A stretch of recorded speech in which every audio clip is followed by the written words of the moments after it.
So we've come to the fourth word, the Sabbath commandment, and I will probably spend most of the morning on the fourth word. There's a lot to say about this, and I'm going to come at it from a number of different angles, and want to make sure that we try to get the breadth of the commandment.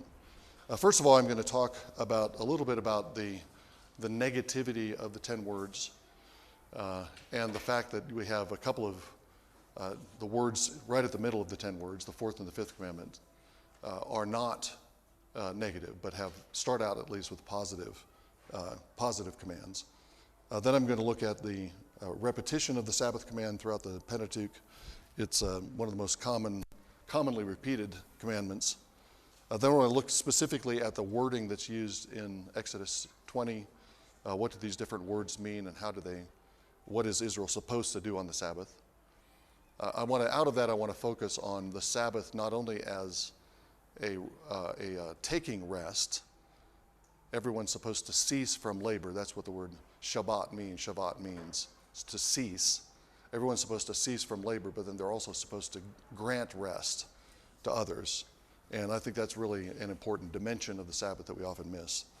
That will lead into a discussion of Jesus and the Sabbath, and we'll kind of end with that New Testament discussion with a few suggestions about how Christians should think about the fulfillment of this commandment. So the first thing I want to talk about is the negativity of the commandments. There's a lot of, people complain about how negative the 10 words are. Thou shalt not, thou shalt not, thou shalt not do this, thou shalt not do that, and so on and so forth. All kinds of things that we're not to do, and it gives the impression that the thrust of the 10 words is to inhibit human life, when in fact the thrust of the 10 words is to enable humans, men and women, to flourish and to live fully human lives in the presence of God, to be fully the image of God. And I think one way to think about it is to recognize the distinction between the negative commandments. 8 of them start out as negative words. Thou shalt not do this or that. But 2 at the center start out as positive ones, and those are, remember the Sabbath day to keep it holy, and the 5th word, honor thy father and thy mother. The Sabbath commandment, as we'll see, does have some negative commands. Thou shalt not do any work. That's a negative command embedded within the Sabbath command. But the Sabbath command has a number of imperatives. Remember, sanctify or consecrate, cease on the Sabbath day, cease on the 7th day. There's positive commands, and the negative command is embedded in that. And I think it's the picture that I think helps to get at the intention of the commandments. Why are the 10 words set up this way? Why so much negative? And at the center we have this positive. You can think of this as a sculptor trying to sculpt a piece of stone. And at least some sculptors have talked about sculpture as a kind of releasing of the image from the stone. I seem to remember that Michelangelo said things like that. He looks at a piece of stone and he knows that David is in there, and all he has to do is remove all the extra stone that's hiding the David figure that's inside the stone. I think it's Michelangelo that says things like that, and other sculptors have said similar things. So what you do is you take off certain things, you negate certain things, you chip off a piece of stone here, you chip off a piece of stone here. Well, what you're aiming at is not just removing the pieces of stone, you're removing the pieces of stone so that the image comes to clarity, so that you can liberate the image of David. Michelangelo's David, you know that statue that's in Rome. Monumental statue of David just after he's killed Goliath. He's holding his sling. So I think that's what the 10 words are doing. The negative commands are chipping away things that actually inhibit human life. The kinds of things, the kinds of actions and behaviors and attitudes, desires that are forbidden are the things that diminish our lives. We're diminished when we worship any God but the God of the Exodus. We're diminished, as we talked about yesterday, when we bow to images. We're diminished when we don't bear the name of God with the weight it's deserved. You can see this really clearly in the second part of the 10 words, the last 5 of the 10 words. The second table, as it's traditionally been called. You can't have a society, a human flourishing, if killing and violence are not inhibited and controlled. You can't have a thriving society, you can't have thriving human life unless there's some protection for property and ownership. You can't have thriving human life unless sexuality and marriage is preserved. You can't have thriving human life when everybody's envious and coveting what everybody else has. So you chip away those things, but what's at the center, the vision of Israelite society that's at the center of the 10 words, is Sabbath keeping and honoring your father and mother. I think that's significant because I think those two things, as we'll discuss throughout the morning, those two things, the Sabbath command and the command to honor your father and mother, really do capture the life that Israel is supposed to live. Israel is supposed to be a Sabbath-keeping people. That doesn't mean that they cease from work one day out of 7. They're supposed to do that, but that's not all it means. It's going to mean, as we'll see, it means a lot of other things. It's describing the way of life. It's a way of life of joy. It's a way of life of productive labor, but then rejoicing in the products of that labor. It's a way of life that's characterized by generosity.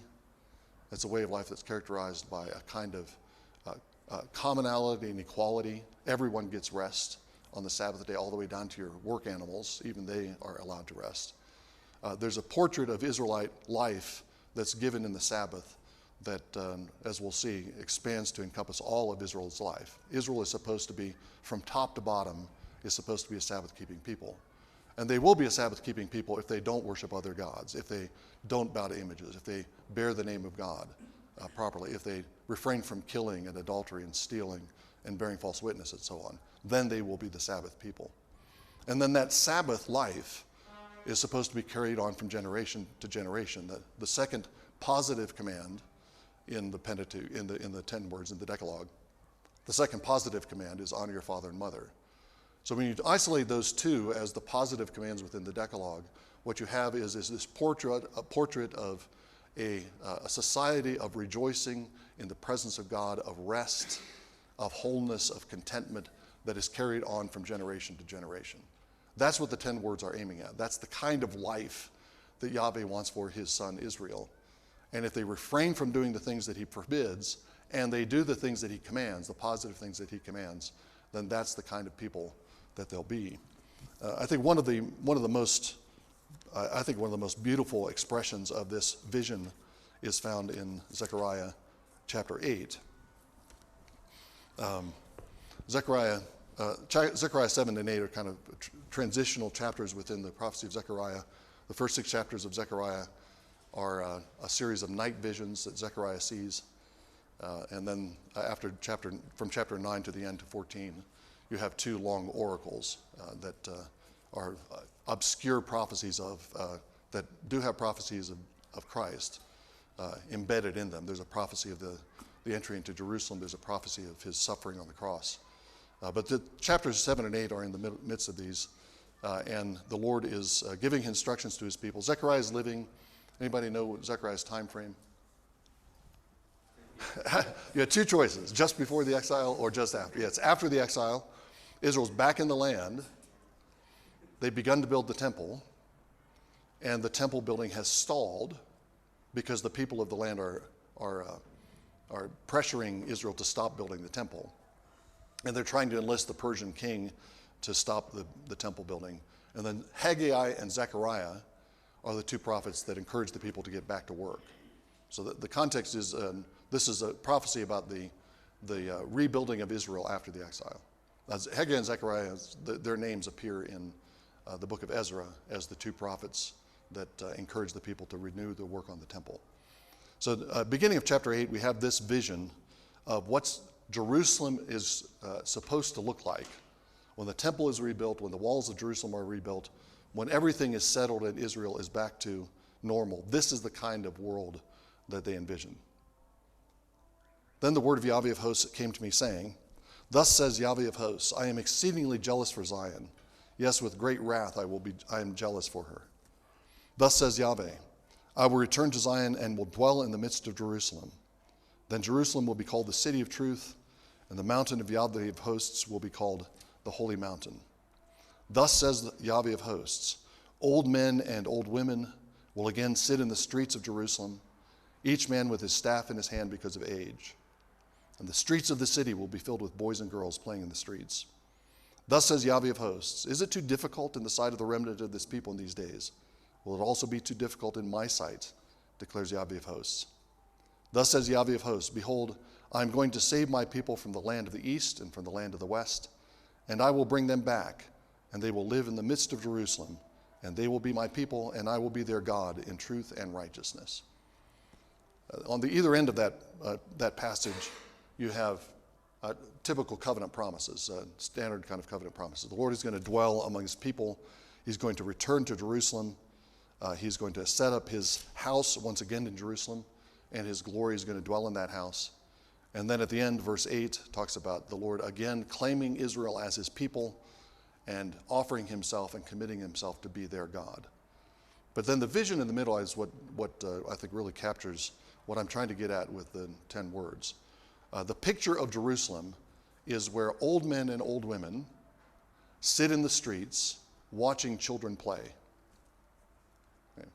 That's kind of a vision of a perfect, harmonious society. You have two generations.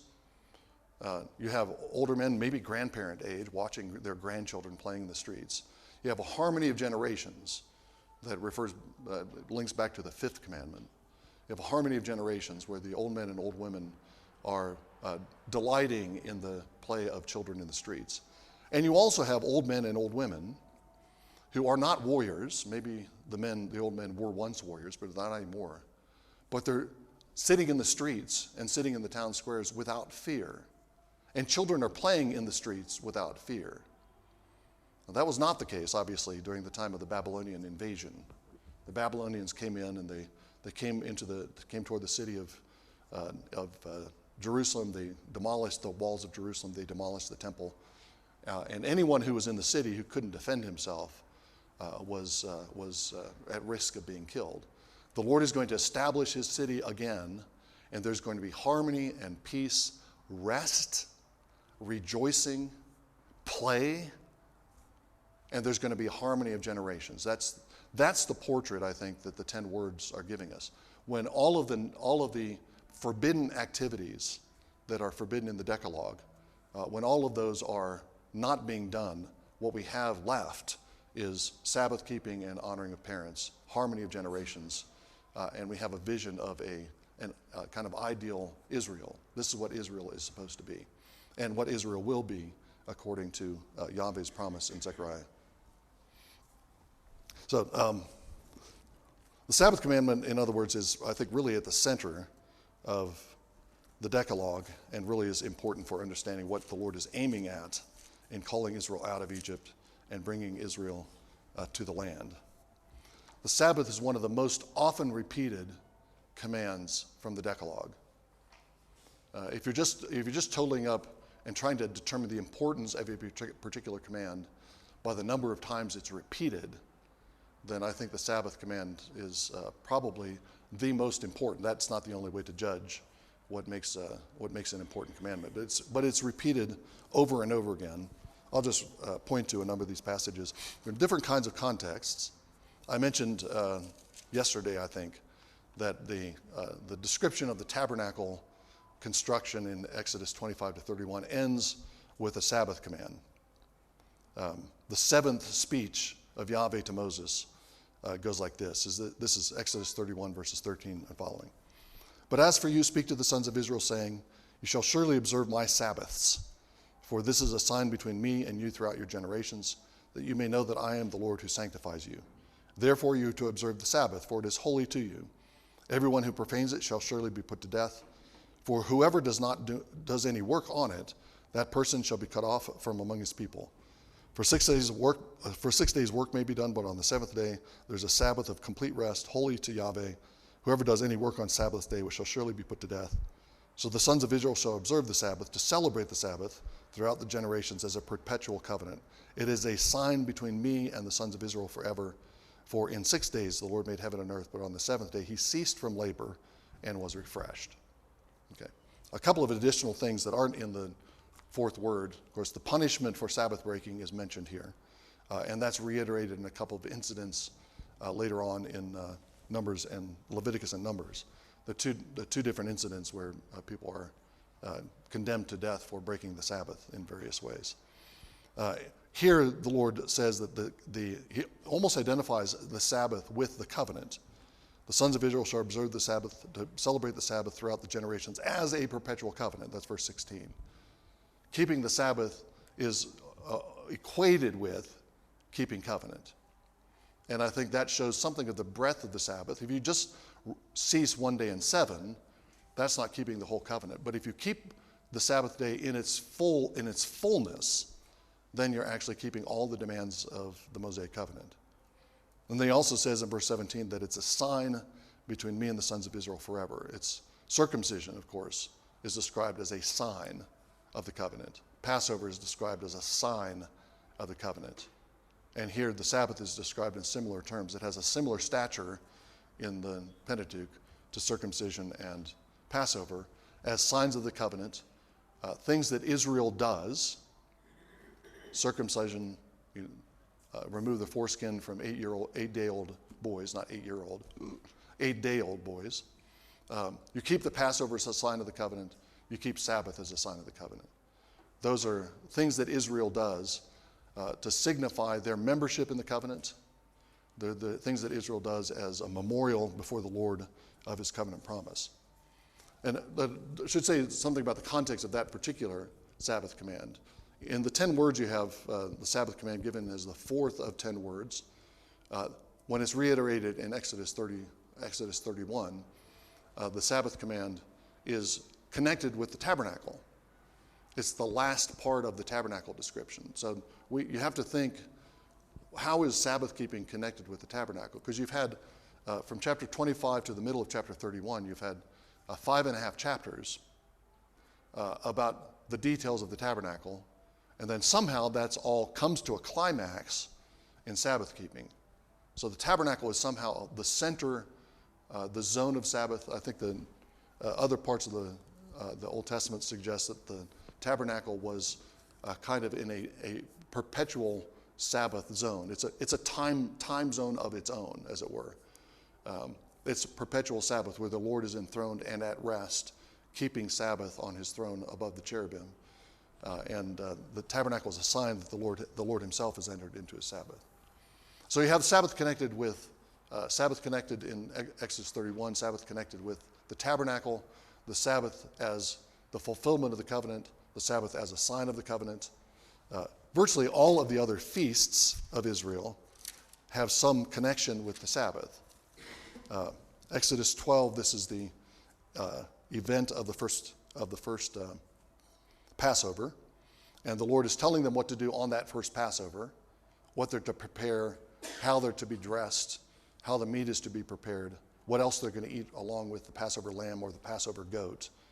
And then he goes on to give additional instructions about how they're to keep the Passover in the following years. They're supposed to keep the Passover each year, commemorating what happened in Egypt. And that Passover, that annual Passover, is linked up with a 7-day celebration that is the Feast of Unleavened Bread. So this is Exodus 12:15. 7 days you are to eat unleavened bread, but on the first day you shall remove leaven from your houses. For whoever eats anything leavened from the first until the 7th day, that person shall be cut off from Israel. And on the first day you shall have a holy assembly, and another holy assembly on the 7th day. No work at all shall be done on them, except what must be eaten by every person that alone may be prepared by you. You shall observe the Feast of Unleavened Bread, for on this very day I brought you your hosts out of the land of Egypt. Therefore you shall observe this day throughout your generations as a perpetual ordinance. In the first month, on the 14th day of the month at evening, you shall eat unleavened bread until the 21st day of the month at evening. 7 days there shall be no leaven found in your house.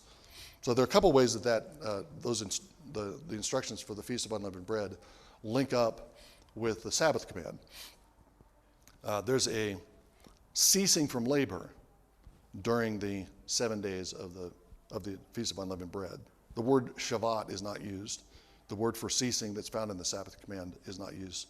But Exodus 12:16 says that no work shall be done at all except what you need to do to prepare meals. And then obviously the fact that this is a 7-day feast You begin on the 14th day of the month, and you go to the 21st day of the month, a 7-day feast that is a reference to the 6+1 pattern that's in the Sabbath command. So this is not the Sabbath itself. This is an annual feast. This is not a weekly celebration, but an annual celebration. But the annual celebration also is connected with the Sabbath command. Okay. Leviticus 16, another example of another festival or another festival that includes Sabbath as part of it. The Day of Atonement, which happens on the 10th day of the 7th month. The Israelites' liturgical calendar, the first month is the month in which Passover occurs, and that's in the spring. And then the liturgical calendar goes for 7 months. It's not a 12-month liturgical calendar. It starts in the first month. Passover is the beginning of months for Israel. And then it goes, you count 7 months, and the 7th month is the final month of the festival calendar. And that's the time of harvest. It follows the agricultural year, and it also follows kind of plots out, the liturgical calendar kind of plots out the history of Israel, beginning at Passover in the Exodus, culminating with their entry into the land and their rejoicing in the good things of the land. So the Day of Atonement is on the 10th day of the 7th month. It's in the final month of the Israelite liturgical calendar. And this comes at the end of Leviticus 16. Leviticus 16 describes the complex rites of the Day of Atonement, including the scapegoat and other offerings that are made. And then this, in verse 29. This shall be a perpetual statute for you in the 7th month, on the 10th day of the month. You shall humble your souls and not do any work. Okay, that's a Sabbath. Cease from work. Whether the native or the alien who sojourns among you. For it is on this day that atonement shall be made for you to cleanse you. You shall be clean from all your sins before the Lord. It is to be a Sabbath of solemn rest for you, that you may humble your souls. It is a permanent statute. Okay. So the Day of Atonement is specifically called a day of ceasing, Sabbath. It's the 10th day of the month. The number is not linked to the 7th, but it's in the 7th month. So there's a numerical connection with the Sabbath. But the word Sabbath is actually used there in verse 31. So even though the Day of Atonement won't fall necessarily on a weekly Sabbath day, Israel's conduct on that day is still the same as the day of the Sabbath. One last example to show the prominence of the Sabbath command in the Pentateuch. That's Leviticus 23. Leviticus 23 lays out, it's the most elaborate description of the liturgical calendar in Israel. It lays out a series of 7 feasts, beginning with the weekly Sabbath, talking about Passover and Feast of Unleavened Bread, the Feast of Pentecost, which occurs 50 days after Passover and is an early harvest feast. And then there are several feast days in the 7th month. The Feast of Trumpets on the 1st day of the month, the Day of Atonement on the 10th day of the month, and then a week-long festival of Feast of Booths, or Feast of Ingathering, that occurs later in the 7th month. So there are 7 different festivals that are laid out, and what Israel's supposed to do on each of those is detailed. What kind of offerings they're supposed to offer, some of that is detailed here. How they're supposed to treat those days of the festival. There's one that I forgot. There's a first sheaf festival. That's the 7th one in Leviticus 23, verses 9 through 14. Throughout this chapter, this is the liturgical calendar. Israel would cycle through these festivals every year. Every year they would be reminded of the Passover. Every year Pentecost is, among other things, a festival that celebrates the giving of the law at Sinai. It's a 3rd month festival. Israel came to Sinai, as I pointed out on Monday, in the 3rd month, not Monday, Tuesday, in the 3rd month. So Pentecost corresponds in terms of time with the giving of the law, and Pentecost celebrates the giving of the law. And then the 7th month celebrates the sojourn in the wilderness and also the entry into the land. So every year they're kind of running through all of the events of their history, and they're celebrating all those previous events. But repeatedly there are references to Sabbath or seven. The chapter begins with a repetition of the Sabbath command. There's a 7-day feast of unleavened bread that's mentioned. There's a 7-day feast of booths at the end of the sequence. There are Sabbath days that are embedded in these feasts. Certain days within the calendar that are not the weekly Sabbath are treated as Sabbaths. That means you refrain from work and you cease. The word Shabbat is used 8 times throughout the chapter, and I don't know how many times the word 7 is used. The number 7 is repeated, I think, much more than that. It's a dozen or so times. So the whole Israelite calendar is organized by sevens. In other words, it's organized by the same pattern that organizes the week for Israel. The week is 6 days of labor and then a day of Sabbath. The entire calendar is kind of a projection of that pattern out onto the entire year. So we're going to look at some other dimensions of the Sabbath pattern and the Sabbath laws in a moment. But I just that's just to give a sampling of the prominence of this, the fourth word in the Pentateuch. It's repeated, it's elaborated, it's embedded in Israel's calendar in all kinds of ways. What does the Sabbath command require? Remember, that's the first command, remember the day of ceasing, the Sabbath day. To keep it holy is a translation that's given here. I'm going to suggest something like consecrate. Remember the Sabbath day to consecrate it.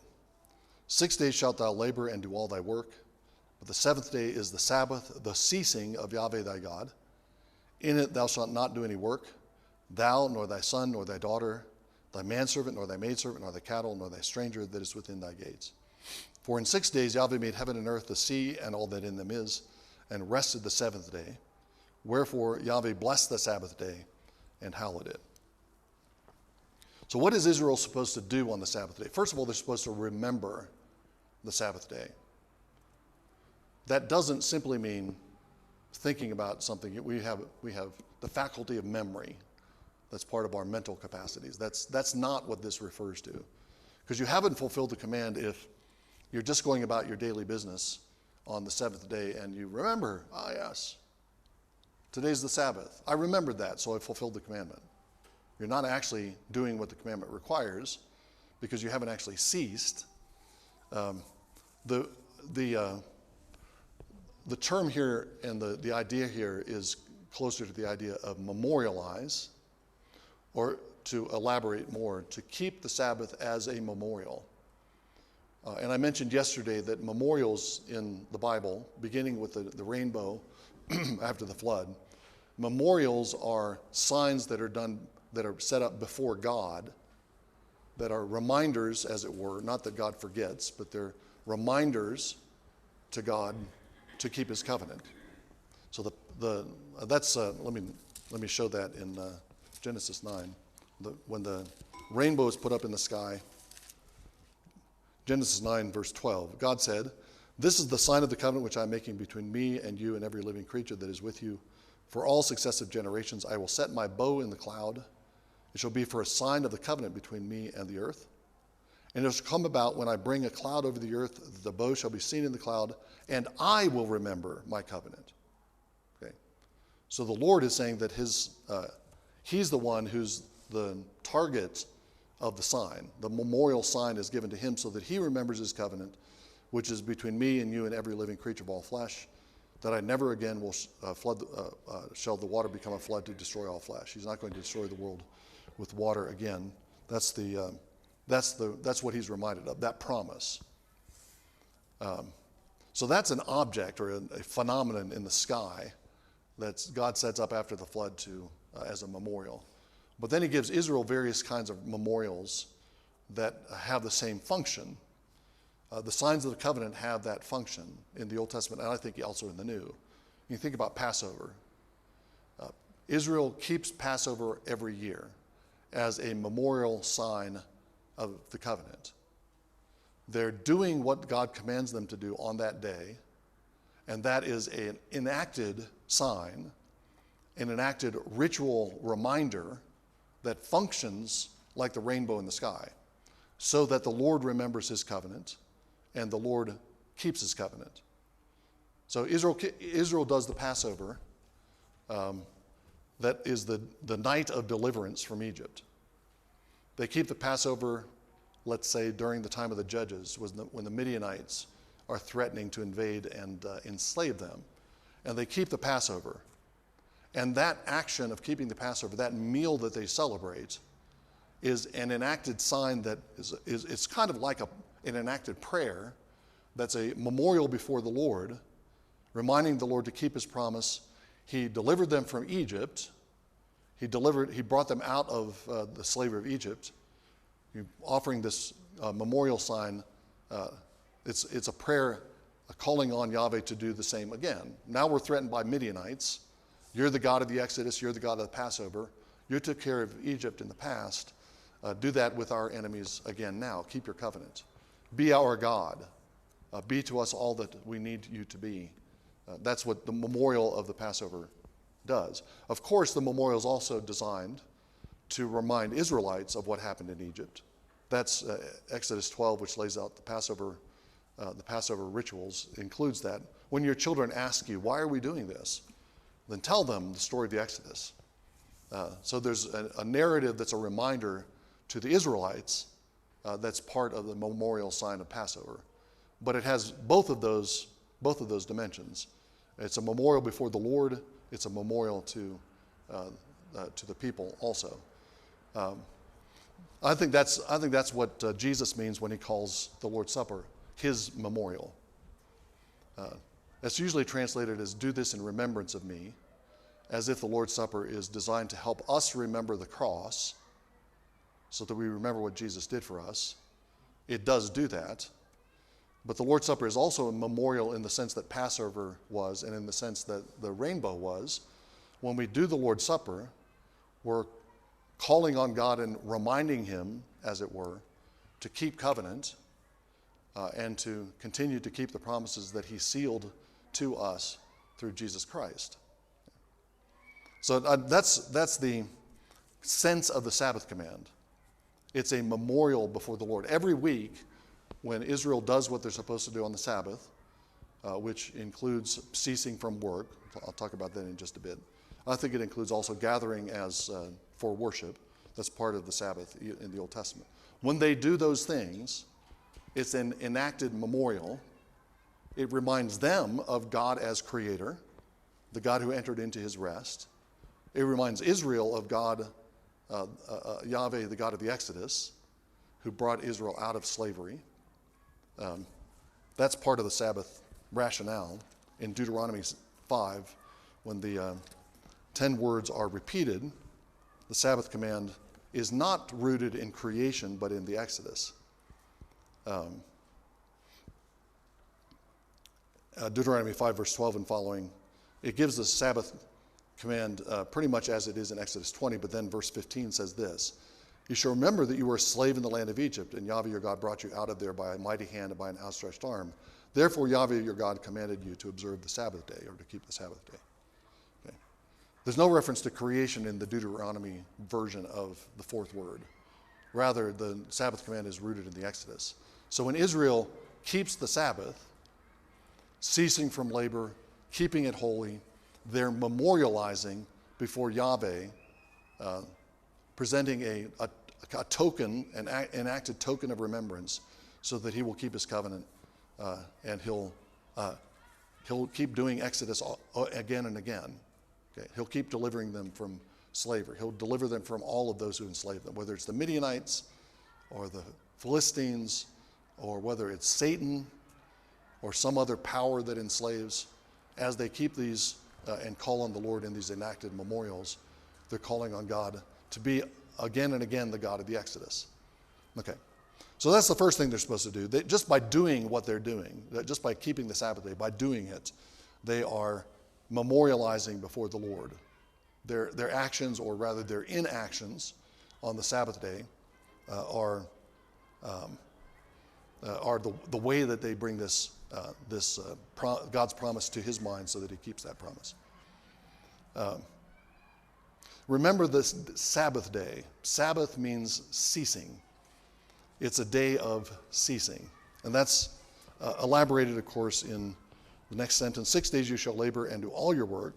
But the seventh day is the ceasing of Yahweh your God. In it you shall not do any work.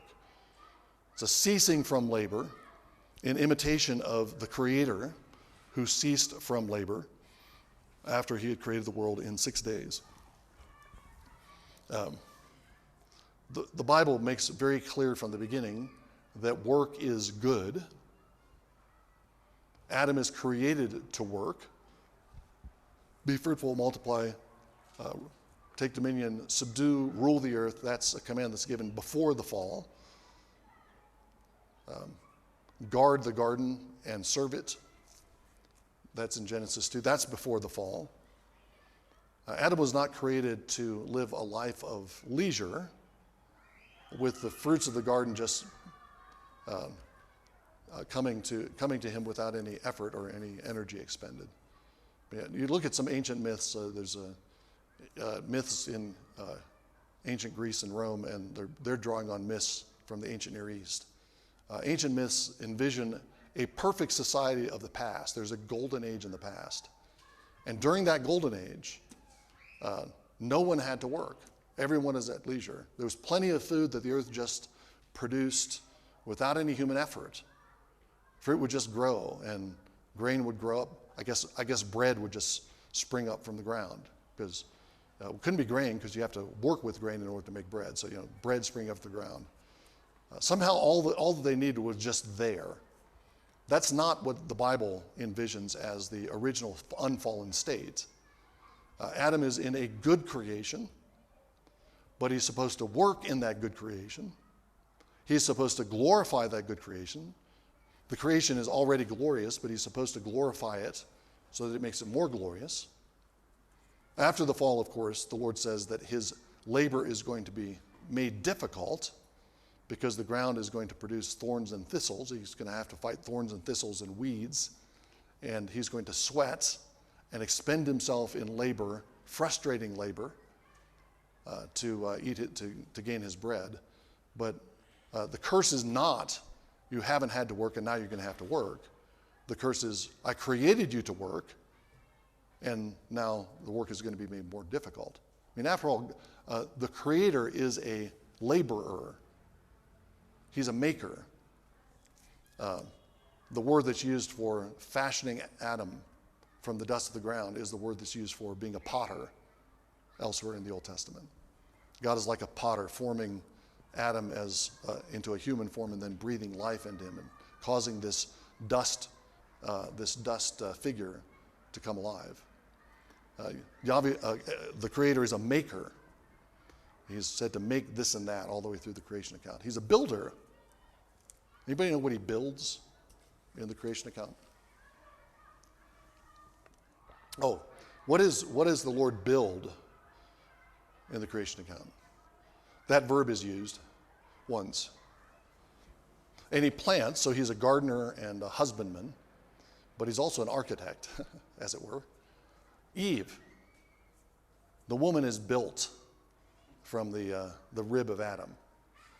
Okay, that's the first time we have the idea of anyone building anything in the Bible. Okay, the woman is built. So all of the terms that are describing God's actions in creation are terms that describe human labor later on in the Bible. And God is the Creator is setting a pattern for human labor. He's a maker, so human beings become makers. He molds and forms things. He folds things. Fold means mold and form. No, he molds and forms things, like Adam, and human beings are going to do the same. He plants gardens, and human beings are going to plant gardens. Noah is going to plant a vineyard after the flood. That's a godlike activity, because God was the first one to plant a garden. The Lord built a living human being, the woman. Human beings are going to build cities and houses and temples. So all the activity that God's engaged in the creation is a pattern and a model for human labor. And that's what if we're images of God, we're created as images of God. We're created to engage in that labor. We're not created for leisure and for just receiving things without expending any labor. So work is good, but in one day every week, Israel is supposed to interrupt its work to acknowledge the Lord as the Lord of all of their work and all of their time. They work for 6 days, and then they give one day to Yahweh, and that's an acknowledgement that he's the one who is actually master and Lord of all of their time, even the 6 days. The 6 days when they're laboring are not their time, and they acknowledge that that's not their time, because at the end of each week they're saying, ceasing from their labor, and they're saying, the Lord is the Lord of time. They're acknowledging him as the one that they're serving all the way through their life. In ceasing from their labor, as the Sabbath command says, they're imitating the Lord. The Lord finished creation.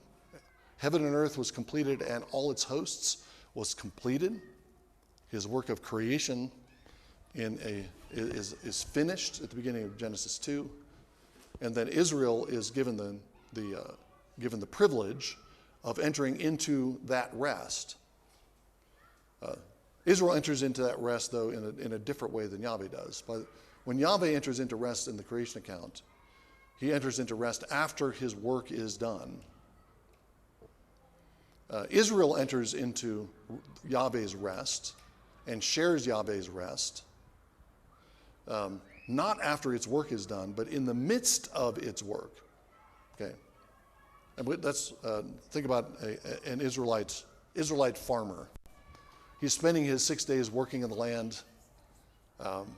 At the end of the week, he enters into rest. He's given the privilege of sharing in Yahweh's rest. But his work isn't done. The plants have just begun to sprout. He's got a lot of weeding to do. He's got some plowing and hoeing to do. That's going to come the next week. His work isn't done, but he's already elevated into rest. There's a kind of promise that's given in the Sabbath day that the Lord will enable us to finish, will enable Israel to finish its work at the end. Israel enters into God's rest, even though they haven't completed their rest, and that gives them confidence in the future that the Lord will give them time to finish their work. This ceasing from labor is an act of faith and trust in Yahweh. Okay. The first time that this comes up, the first time any human being is pictured keeping Sabbath is in Exodus 16. There's a Reformed tradition. One of the threads of the Reformed tradition sees the Sabbath as a creation ordinance. So the idea is that because Yahweh entered into his rest at the creation, that set a pattern for human beings. So from the beginning, human beings would work 6 days and rest on the seventh day. That may be right, but there's no indication that that's what was happening. There's nothing about Sabbath in Genesis. There's nothing about Sabbath when Israel's in Egypt. The time when Israel begins to enter into Sabbath is only after the Exodus. And I think that even if people were resting one day out of 7 prior to that, the fact that it's only recorded for us in the book of Exodus is significant. So there's this connection between Israel being liberated from slavery in Egypt and entering into Yahweh's rest. It's part of the privilege of being the people of the Exodus that they now can enter the Lord's rest. The first time that it appears is in Exodus 16. It has to do with the manna. You probably remember this story. I'll read a bit of it because I imagine you're aware of it. This is when manna first appears, the people have been complaining, we don't have any bread. So the Lord gives bread from heaven, as it's called later. It happened on the 6th day. They gathered twice as much bread, 2 omers for each one. When all the leaders of the congregation came and told Moses, then he said to them, this is what Yahweh meant. Tomorrow is a Sabbath observance, a holy Sabbath, a holy ceasing to Yahweh. Bake what you will bake and boil what you will boil, and all that is left over put aside to be kept until morning. So they put it aside until morning as Moses had ordered, and it did not become foul, nor was there any worm in it. And Moses said, eat it today, for today is a Sabbath, a ceasing to Yahweh. Today you will not find any in the field. 6 days you shall gather it, but on the seventh day, the Sabbath, there shall be none. So first of all, the people try to gather extra on other days than the sixth day. They tried to hoard some of it. And worms, it rotted within the day. It was no good the next day. But now they're gathering twice as much on the sixth day so that they have something for the Sabbath day when there isn't going to be manna out there, and they're not supposed to gather anything on the seventh day. Yet the extra manna that they save for the Sabbath day does not rot. Okay. So the Lord miraculously preserves the extra manna that they gather on the sixth day so they have food on the seventh day, even though they're not working. But they have to trust Yahweh to provide a double portion of manna on the sixth day. They have to trust Yahweh that what's left over from the sixth day is not going to be rotten on the seventh day. They also have to trust Yahweh on days 1 through 5 of every week. I mean, you can imagine how easy it is to think. This is a very unusual phenomenon. Suddenly there's the seed-like stuff on the ground that we can turn into bread. We don't even know what it is. We call it manna, which means, what's that? That's what manna means. Well, what's it? We don't know what that is. You can imagine seeing that the first time and thinking, well, this looks like it's edible. I don't know that this is going to happen tomorrow or the next day. I should get as much as I can today so that I can have some stores. People do that, and the stuff that they try to store gets corrupted. They're given daily bread as the Lord's Prayer, to use the phrase from the Lord's Prayer. They're given daily bread, but then they have to trust Yahweh to give the next day's bread too, and the next day's. And they're not going to save any bread, any manna, until they get to the sixth day. And then the Lord miraculously preserves the extra manna that they get. There's an act of faith and trust in Yahweh that's inherent in Sabbath keeping for Israel from the beginning. And even when they enter into the land, you have the same phenomenon, even though it's somewhat different in the land. Okay, manna is a miraculous provision of food. The fact that we can put seeds in the ground, water them, and wait several months, and food comes up out of the ground. One seed produces, I don't know how many grains are on a stalk of wheat. Does anybody know? 50, 100, I don't know. But a lot more than you put in the ground. There's a lot more food that comes out of the ground than you put into it. That's not miraculous? Of course that's miraculous. That's it's just because it happens over and over again and it seems to be just kind of the way things work naturally. No, that's an amazing phenomenon.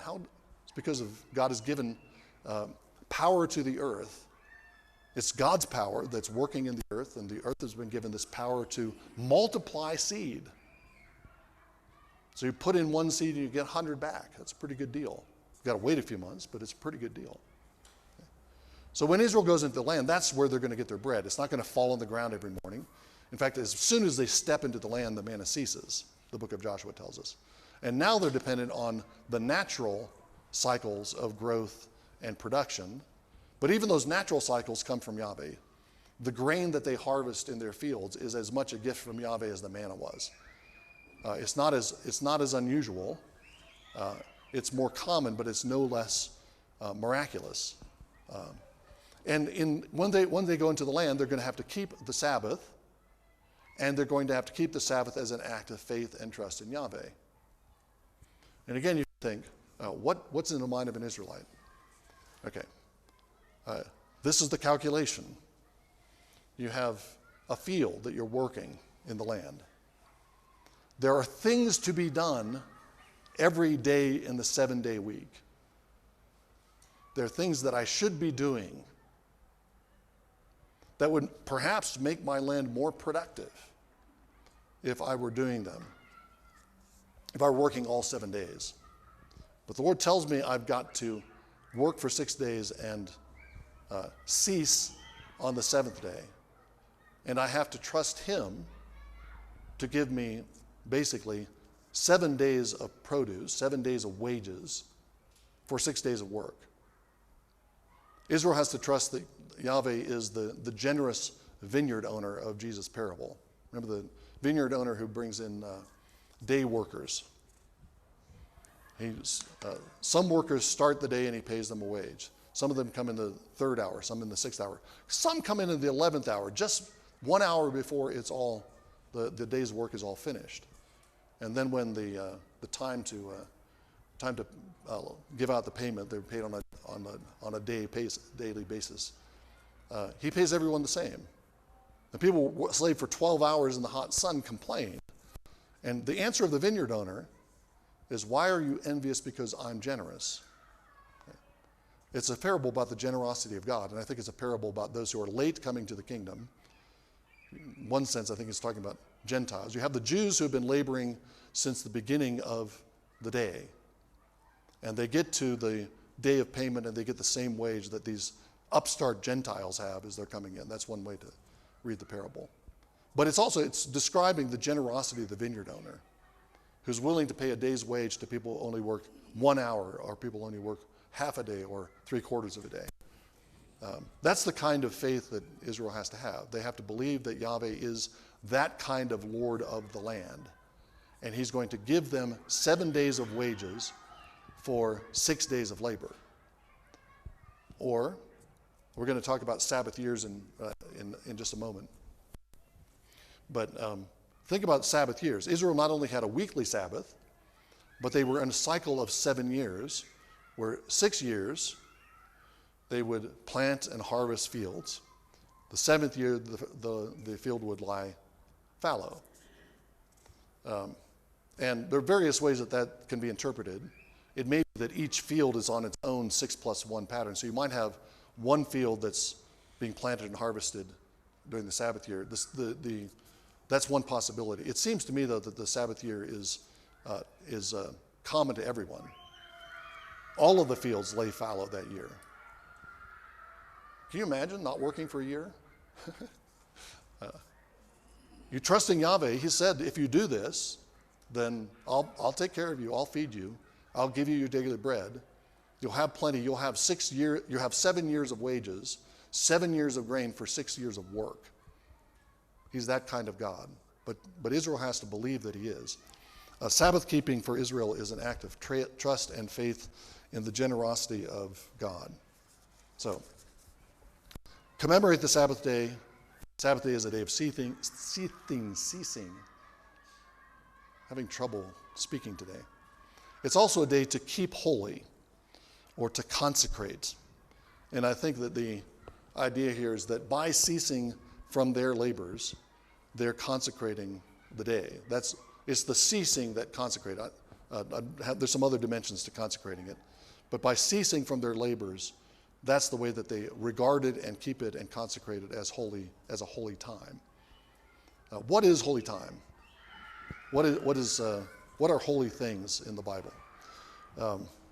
I think it might be easiest to think about holy space. We've talked about this a little bit during the week, but holy space is the places where God is present in glory are holy spaces. The burning bush becomes holy ground. Once the Lord comes down and is enthroned above the cherubim in the most holy place, the tabernacle becomes holy space. When he's enthroned in the temple becomes holy space. Things are consecrated by the Lord's presence in glory. And once they're consecrated, that means that they become God's special property. Holy space is space that belongs to God and can't be used by anybody other than Yahweh or by Yahweh's permission. Holy things, you got all kinds of tools and implements in the temple. You need forks, you need knives, you have to butcher animals every day.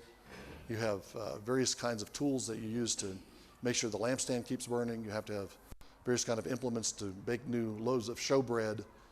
All of those belong to Yahweh. He has his own kitchen, and a priest was not allowed to take home one of the holy forks to use for his celebration at home, for some kind of festival at home. That would be sacrilege. You'd be taking God's stuff and using it for your own. So Things that are holy are things that belong to God. Things that are holy are things that participate in God's holiness and are exclusively His. And holy time is the same. It's time that is exclusively devoted to God's purposes.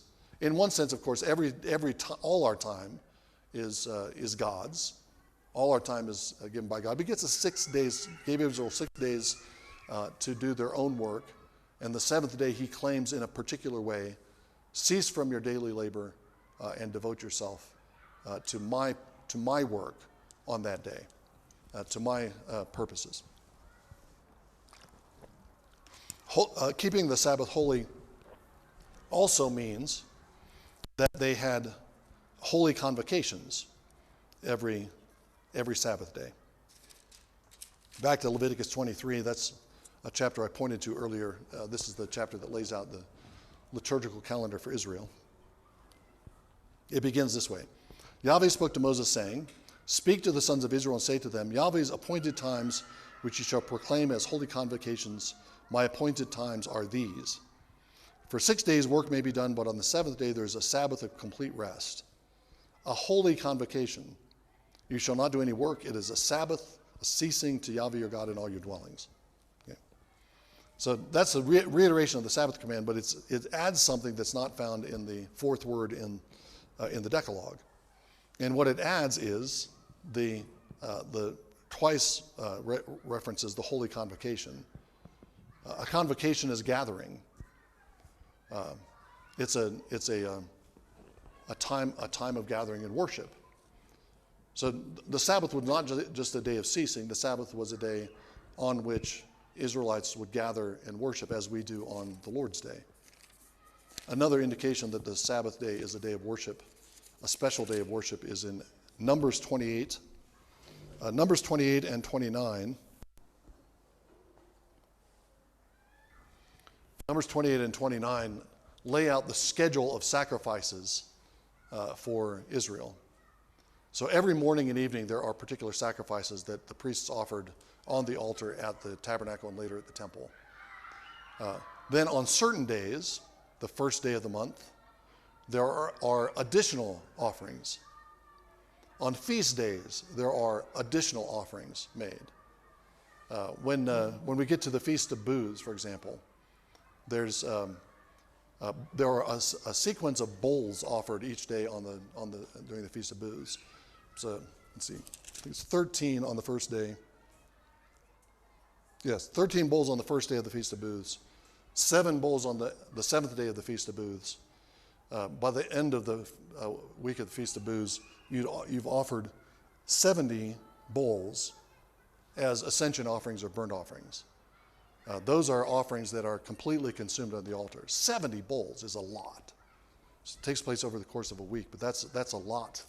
There's a lot of animals. I think the connection, there's the number 70, going back to Genesis 10 and the list of nations in Genesis 10. The number 70 is the number of Gentile nations. Thank you. So I think what's happening at the Feast of Booths is that Israel is offering 70 bowls. They're offering on behalf of the 70 nations, and they're acting as priests to the nations. So that's the kind of thing that is laid out in Numbers 28 and 29. But notice in verses 9 and 10, the first 8 verses of chapter 28 lay out the daily offerings, and then verses 9 and 10 talk about what to be offered on the Sabbath day. On the Sabbath day, 2 male lambs 1 year old without defect, and 2/10 of an ephah of fine flour mixed with oil, as a grain offering with its libation. This is the ascension offering of every Sabbath, in addition to the continuous ascension offering and its libation. So on the Sabbath day, the priest would offer the offerings that are laid out in the first 8 verses of chapter 28. Those are the daily offerings. And then above and beyond that, in addition to those offerings, they would make these offerings of 2 male lambs. So the Sabbath day is a day of extra offerings and extra worship. So what did this look like? How did Israel, in what way did Israel have holy convocations in every Sabbath day? These are not holy convocations that are meeting at the sanctuary. the Israelites were not expected to travel down to Shiloh, where the tabernacle was originally built. Israelites during the monarchy were not expected to travel down to Jerusalem every week for a holy convocation. In fact, the law makes clear that Israelite men are required to appear before the face of the Lord 3 times a year. Passover, Pentecost, and the Feast of Booths. Those are the 3 feasts that Israelite men were supposed to attend. And for most Israelite men, those would be the 3 times that they would go down to the sanctuary, the only 3 times a year. Otherwise, they would have convocations that weren't at the sanctuary. There's extra worship, extra sacrifice being offered at the sanctuary, but also throughout the land, I think, from the beginning, as soon as they go into the land, throughout the land there are gatherings in many places in Israel. If you read some literature on the development of the synagogue, the argument is that the synagogue began to arise during and after the exile. In other words, at the time when Israel did not have a temple. And so you develop this distinct kind of worship, the synagogue worship, that doesn't involve sacrifice, that involves instead prayers and readings. I think it involved music, although that's debated. And that would be in some local area. And those began to develop when there was no temple in place. The idea is that the synagogue is a very late development. I think the Pentateuch actually indicates that there's something like synagogue worship going on as soon as they enter the land, because they're supposed to have holy convocations every Sabbath day. That can't possibly mean traveling to Shiloh every Sabbath day, because you'd never get any work done. You know, if you're all the way up north in Dan or all the way south in Beersheba, you travel to Shiloh, that takes half the week. You have your holy convocation at Shiloh, and that takes the other half the week to get back. You turn around and go back again. That's not what was happening. That's not what the Lord required of them.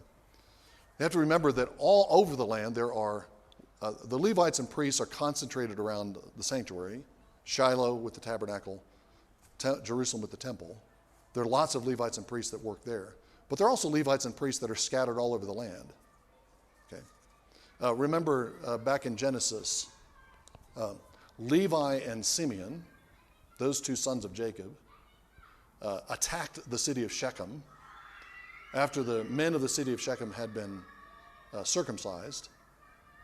They all got circumcised because Dinah, the sister of the daughter of Jacob, Dinah had been. His name is Shechem. Is his name Shechem? I can't remember who the man's name was, but some man from Shechem had taken Dinah, the sister of the 12 brothers, and slept with her. And they said, you can marry her. The brothers say, you can marry her so long as you get circumcised and you become Israelites. So all the men of Shechem get circumcised. And while they're recovering from circumcision, which might take a while, these are adult men recovering from circumcision, while they're weakened in that weakened state, Levi and Simeon attack and slaughter them. Okay. And because of that, Levi and Simeon are scattered and don't inherit plots of land. Particularly Levi doesn't. Levi has no plot of land in Israel. Instead, they're scattered around everywhere. But the Lord turns that curse into blessing because the Levites become the priestly tribe. The Levites are the ones who minister God's word to the people. The Levites are the ones who lead worship. And there are Levites scattered all over the land. So there are Levitical cities that have a concentration of Levites that are owned by the Levites. And then there are Levites within the gates. When Deuteronomy talks about the feasts that Israel is supposed to have, Israelites are supposed to invite strangers. They're supposed to invite orphans and widows. They're supposed to invite Levites to share the feast with them because the Levites don't have any land of their own. So there are Levites living in all these local areas. And my surmise, putting the pieces together, is that the Levites that are scattered all around the land were leading holy convocations throughout the land. So every Sabbath day, there's dozens or maybe a couple hundred gatherings in the land. And I think that begins as soon as Israel conquers the land. So in that respect, the Sabbath day is not all that different from our Lord's Day, because in both days, one of the central activities is worship.